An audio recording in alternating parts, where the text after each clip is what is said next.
L is a group of men out of the 24th Infantry of the United States Army. Right after the Civil War in 1866, there are 4 units that are authorized that are all African American units. There's the 24th and 25th Infantry and the 9th and the 10th Cavalry. They're officially designated in 1969 and are sent out into the field. Company L is being sent up here shortly after the Spanish-American War. They are a new company, but they are an old regiment. Company L is here in Skagway because this was an area that had an issue with crime. And the territorial governor in 1898 actually sent a request to Washington, D.C. saying that the Lynn Canal was being overrun with gamblers and thugs and loose women, and that they needed assistance maintaining law and order in the region.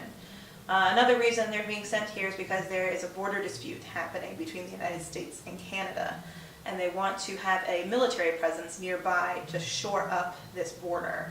So Company L is sent here primarily to maintain peace and order in the Taya Inlet on this Lynn Canal, to make sure that crime is being managed and that the border is being patrolled. That is their primary objective being sent here.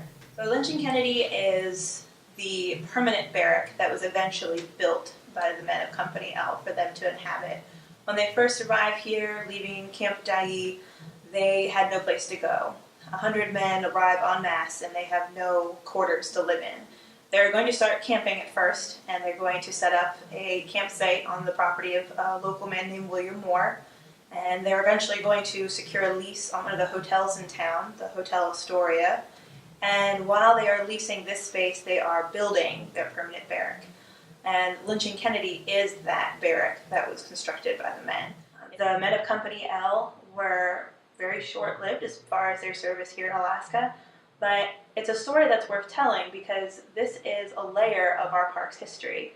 To have visitors come here and only present them one side of a story is not only not fair to them as a visitor, but to the men themselves of Company L who were here, who served here.